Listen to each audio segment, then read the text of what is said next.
Tank, he got the power, and he got the equalizers. Anything can happen with Tank. But Tank give away a lot of rounds. Big with 1,000 keys on it, but every key they knew that key was for a certain door to get into the building. When he's moving around, I'm saying he's the super with that big key ring, and he's looking for the right key to get in the door. A chess match. Did you understand in that moment, like, why he is who he is? Yeah, I seen why he's able to beat these guys. Curmel Moton has warned Lamont Roach to think twice before facing Gervonta Davis again. He pointed out that Tank now looks stronger and more focused than ever, and his improved skills make him even more dangerous. Curmel said Davis has earned his place as one of the biggest names in boxing, and reminded everyone that anything can happen when Tank steps into the ring. He believes going into a rematch with Davis is a big risk for Lamont. Guy put good pressure, he got some skills himself, and I feel like it's gonna be a great fight. I know I'm the better fighter, the more sharper fighter, and I know I'm working harder than him. So, we're gonna see. But I know that I have what it takes, and I'm gonna prove it on the first. Gervonta Davis's latest training video is getting a lot of attention. In a short gym clip, he looks stronger than ever, with more muscles and explosive speed. His punches are fast, sharp, and very accurate, showing he's focused and serious. People watching the video believe this version of Davis isn't just training. He's getting ready to dominate. His intense form shows he's fully locked in and not taking the upcoming rematch lightly.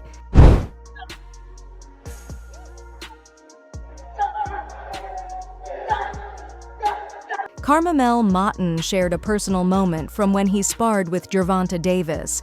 He spoke with respect and caution, saying it wasn't just Davis's power that stood out, but his timing, pressure, and precision. Curmel felt how Tank breaks opponents down piece by piece, making them focus only on surviving. That sparring session helped him understand why even top fighters struggle against Davis. It showed how tough it is, both physically and mentally, to face someone who fights with such control and intensity. What was it like when you sparred him? I know you sparred Tank early on. Yeah. What was that experience like? Like, replay that experience for me. Like, you coming out of it, what was your thought? Yeah, I was nervous at first. I think I was 15 at the time we sparred, so he wasn't really like trying to knock me out or nothing like that. But we was going like, he was using the speed on me. Like, we was both like going speed for speed, and it was great. It was like a chess match. Did you understand in that moment, like, why he is who he is? Yeah, I seen why he's able to beat these guys. Then I also seen why I'm I got all this hype around me too. Even though he knew the risk, Curmel once said he wanted to face Gervonta Davis before the champ retires. It wasn't about showing off, it was about testing himself against one of the best in boxing. Curmel believed that fighting someone like Davis would show him exactly where he stands as a fighter. That goal, while risky, shows the mindset of someone who welcomes challenges and respects greatness enough to face it head-on. He is a big fight. Do you think Tank will retire before you can, because there is a small possibility. He's still at 35, so maybe you can catch him at 40 in 5 years, right? He's what, 29? He'll be 29 November, or he's 29 now? One of the two. So he'll be 30. Technically, it'll be like him fighting Loma. Loma's 36. Or you don't even think about that? I don't think about it. I'm not really focused on it. I'm focused on now, my upcoming fights. Take one fight at a time, but who knows what the future holds. I do know Tank said that he ain't want to be around that much longer though. From what he said, take care of not Devin no more. He don't even want to fight Devin no more. But Shakur, what's he said, Tiafimo? I think he said he wanted to retire, but who knows? People often compare Curmel to Gervonta Davis, and he doesn't take it the wrong way. Instead, he sees it as a sign that he's improving. Being mentioned with a big name like Davis shows that Curmel has real potential. He knows Davis is not just a champion, but someone known worldwide for exciting fights. For Curmel, the comparison is motivation to reach that same high level. A lot of people compare you to Tank. When you hear that, like when they call you Tank 2.0 or whatever the case is, how do you feel about that? I used to take it as like a compliment. When I was an amateur, I used to take it as a compliment. But they comparing me to Tank, you know, he faced the boxing, like the biggest names in the sport, real high skill. But now I feel like I want to make a name for myself. I don't want to be 2.0 or nobody. I want to be the first me, you know, and make my own name. Oscar De La Hoya, who knows the sport well, shared his thoughts on the upcoming fight. He praised Lamont Roach for his talent and skills, but made it clear that facing Gervonta Davis is a different challenge. According to De La Hoya, Roach is stepping into the ring with someone who fights with serious power, speed, and smart tactics. He believes that while Roach is good, the level of pressure and danger Tank brings makes this a very tough fight. I think Lamont Roach is a terrific fighter. He might be a little over his head with Gervonta Davis. Gervonta Davis is, I mean, to say the least, he's a beast. He really is. He's a tremendous fighter. He's a dedicated fighter when it comes to training and fighting and making sure that he's in optimal conditions when he steps inside that squared circle. It's going to be a tough night for Roach, but you can never count him out. You know, watching him fight up close and personal, he's sneaky good, which means he can catch you at any time. He can land combinations, sometimes at will, without you even knowing it. You know, he's that sneaky. So, yeah, it's going to be very interesting. But, you know, obviously, Gervonta Davis has the experience. He has the knowledge. He has that mean streak in him that will take you out with any punch. Frank Martin gave an honest take on the upcoming rematch. He respects Lamont Roach's skills, but believes the fight won't be easy for him. Martin feels that Gervonta Davis's power and control in the ring will slowly wear Roach down. He expects Tank to keep the pressure on, pushing Roach into survival mode. According to Martin, facing someone like Davis takes a lot out of a fighter, both physically and mentally, right from the start. They're trying to get that fight more of a, like, oh, it's going to be a good fight, but no. Roach is a decent fighter, but Tank on dog him. Tank on dog him. For sure, I agree. Stephen Espinosa shared a bigger picture about Gervonta Davis and his career. He said Davis is at his best in the 135-pound division, where his speed and power work perfectly together. While Davis has fought at 140, Espinosa believes lightweight is where he truly shines. He also mentioned that big fights, like one with Shakur Stevenson, didn't happen because of contract issues behind the scenes. Still, Espinosa is sure that Davis's future looks bright and his star power keeps growing. Yeah, for sure. Waking up in Texas and coming over here, I'm like, geez, that cold is different, huh? Yeah, absolutely. Steven, Tank versus Lamont Roach, right? March 1st, we're going to get this fight here in New York. There are a lot of questions of why Lamont Roach, right? Let's not discredit him. He's a great fighter, great chin, high IQ. But why Lamont Roach? That's the questions that all the fans are asking at the beginning. Look, I think the reality is, I think those are fair questions. I mean, look, when you have fighters the caliber of Tank, you know, of Canelo, the bar is always high.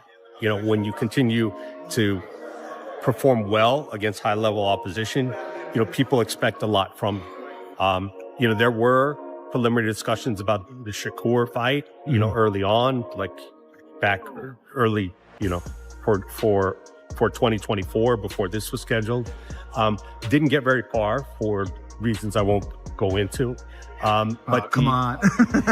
You know, I just think there were, you know, I'm not sure that the time was right. I think, you know, what Shakur was looking for was something different than, you know, he was looking for more of a long-term commitment other than just doing one fight, you know, and so he's got his deal, you know, he's getting busy, he's got a fight scheduled, and, you know, maybe we'll pick up and do something there.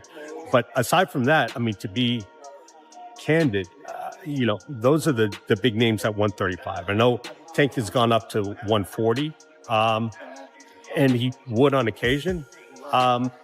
He hasn't looked the best there. You know, overall, I think 135 is his best weight. Inside Gervonta Davis's camp, training is intense and focused. In one moment that stood out, he reportedly dropped a sparring partner with just one punch, surprising even experienced trainers. This isn't unusual for Tank, whose power in training is just as strong as it is on fight night. His focus right now is clear. He's not just getting ready to win the rematch, he's preparing to send a strong message with his performance. Once Tank felt one more power, you actually really think that Lamont could take Gervonta's power? I don't think anybody could take his power. You know he knocked out heavyweights? I was there. Tell me the story. What happened? Tank, what's the one boy name? No, don't say a name. I don't want to embarrass anyone. Oh, no, you're right. But tell people what happened. Man, I was about to spar. Before I was about to spar Tank, he was sparring this big boy. A heavyweight. Heavyweight boy. And Tank hit that nigga. He hit him so hard that he was on the top of the rope just like this. I'm like, I thought he died. Like, I ain't gonna lie to you. I thought he died. Tank, is that true? You almost killed a heavyweight in the ring? That's what he said. Should be happening.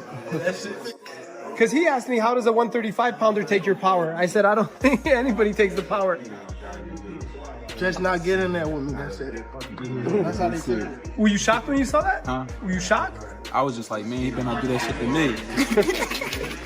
And you know what else he told me? You punched him upstairs, he lost feeling in his leg. No, he did. You told me that, right? Keep it a beat, yeah. No, it happened.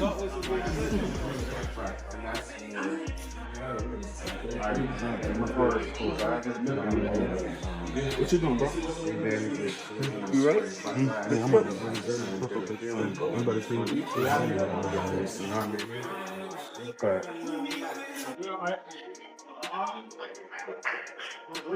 Want to see me? Yeah.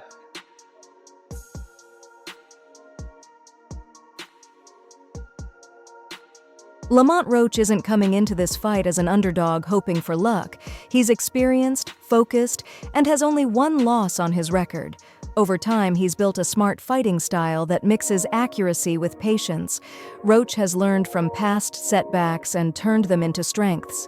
His movement and timing have improved, and his mindset is strong. He's not stepping in just to survive against Davis. He's coming to truly test him in every way. Tank out here selling under 150,000 pay-per-views, you kidding me? Oh man, face of boxing, yeah, turn that shit off. Yeah, we shutting that shit down every single time. Does Shakur really want to fight Tank? I think Shakur could sell a bit more with somebody else, especially in Saudi. I feel like they can find him a dancing partner that'll do a little bit better than 150,000. Okay, I get it. This is why PBC delayed this fight for what, 5 months? Y'all ain't want to pay this motherfucker because y'all know he can't sell. I mean, this should have been evident. If you do the math, Tank has never been that great of a pay-per-view draw. He sold over 300K twice now in his career. He sold over 300K with Ryan Garcia. That's obvious. Ryan's the bigger star. And then he sold over 300 with Martin. He sold about 325. But when we put it in perspective, that Frank Martin fight was a comeback fight after a year layoff, so it was always going to sell. Every comeback fight's going to sell. It was one of the first pay-per-views on Amazon's new PBC deal, so they were really trying to push it. And then he had David Benavidez as the co-main event with Gary Russell and Alberto Puello under them. You take away all those factors that this wasn't a comeback fight. David Benavidez isn't the co-main event, and Amazon has now been in the game for over a year. It makes sense it only sold 150. I know there's going to be a couple of you guys in the comments. No, it sold 500K. Don't be so gullible. They didn't sell 500K. I don't know if Tank's a top... Well, I know for a fact he's not a top 5 draw in the sport of boxing anymore. Well. He's not selling pay-per-views. Bivol Better BF just triple him. Well, Jerry, their pay-per-views are cheaper. Don't matter. All that matters is who has more eyes watching him, and Bivol and Better BF do. Tank does not. Roach's achievements deserve real respect. He's held world titles and shown he can perform at the top level. While Gervonta Davis often gets the spotlight, Roach has quietly built his own strong legacy through skill and consistency. He's not just tough, he's smart in the ring and stays calm under pressure. Those who ignore his record miss how deep his talent goes. Unlike many fighters who break down when things get hard, Roach can adjust, stay focused, and fight back. When their first fight ended in a draw, it made people question Davis's unbeatable image. That result wasn't just a number, it showed that Tank could be tested. Roach's performance was no fluke. It became a key example of how to challenge Davis the right way. Looks like a real businessman now, you know? He's not all loud and crazy like he was. He's kind of toned it and tamed it, calmed it and tamed it down, toned it down a bit. So, I respect that with Ryan, man, and I think he's gonna be a lot more focused now, and he's actually gonna go and train, and he's gonna definitely put on a show, and I think he's gonna win, man. I think he's gonna win by knockout. How long does that fight go, in your opinion? It won't go past 6. Wow, everyone's been saying that. I don't think it goes past 6. Why? What's up, fam? Why do you guys think it Nah, won't there's go too many past- hoes. Too many hoes in the game of too many hoes. Too many hoes. Too many hoes. Too many hoes in this game. Cut that right on out. Okay, cut that out. Too many hoes in this game, man.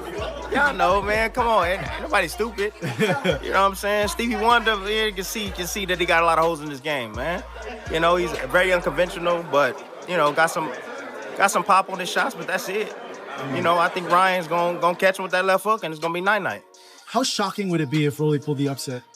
That'll be shocking as hell if Rolly pulled off the upset. Yeah. But I think Rolly's damaged goods, man. I mean, if you look at his last couple of fights, bro, he hasn't been the same since he got knocked out by Gervonta Davis, bro. He hasn't been the same.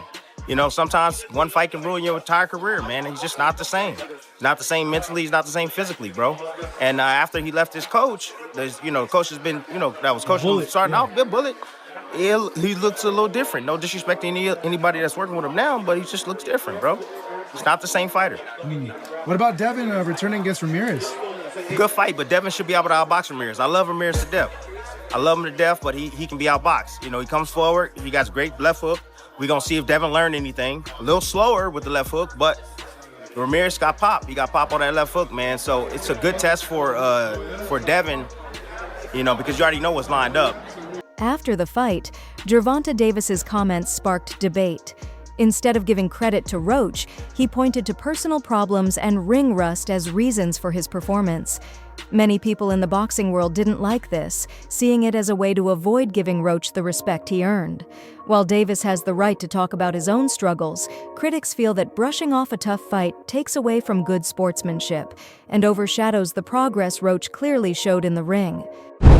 We gotta talk about it. So, Tank officially came out and says that he wants to put this rematch as early as May. Now, if that were to happen, Lamont Roach gets a second time to prove himself. Now, in my personal opinion, his stock has already risen. He is already notable. But the fact that he went toe-to-toe with Tank on a decision that ended in a draw, whether he loses this second fight or not won't even matter. Because he's directly in line to go against the Keyshawn Davis, the Shakur Stevensons, and etc., the Devin Haney's, and etc. I can see him moving up and going against a Devin Haney or Ryan Garcia or somebody like that. So many people to fight. Lamont Roach has definitely proven himself. But let's talk about something else. And that is the hairstylist situation. In my humble opinion, I believe she should have been quiet. As a hairstylist, there was nothing for you to say. No fan in boxing was going to look at them like, I don't want her braiding my hair. No one would have said that. But she hurt herself when she came out and publicly made multiple claims, got all these receipts that no one needed, no one asked for, saying, oh, this had no grease or oil in it. No one cares. Nobody even believes it. Sometimes it's best to remain quiet. But you guys let me know in the comments. Should she have remained quiet, or should she have did what she did, which is spoke up? You let me know. No matter what people say, one thing is clear. Gervonta Davis is great at adjusting during a fight. When things change in the ring, he doesn't panic. Instead, he stays calm and changes his strategy. His ability to read his opponent's moves and shift between defense and attack makes him stand out. Whether it's creating space or stepping in under pressure, Davis knows how to adapt. This is what makes him so dangerous. Even if a fight doesn't start well for him, he always finds a way to take control. He's going to try to get to us, but we're going to frustrate him. He doesn't get frustrated. He takes his time. He's deliberate. A lot of times at the beginning, people thought he was just a seek and destroy missile. They thought he was just a guy that got to you. And they thought that he would get over anxious. He don't get over anxious. He takes his time. He slowly closes those gaps, inch by inch, step by step, and then he gets to you. He reminds me of the old time janitors, the superintendents in the big buildings, those big buildings, and they had a big brass key ring about this big with 1,000 keys on it.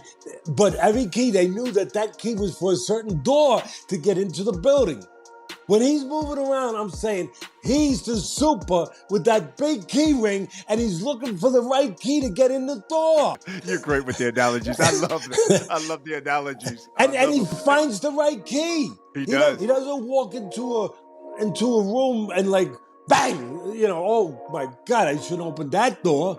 And a lot of guys do. Romero walked into that room. Garcia walked into that room, So he don't. And that's part of what separates him and makes him a guy that's one of the most complete fighters right now of our time. Thanks for watching. Like, subscribe, and stay informed. Stay tuned for more updates, and let's keep our news accurate.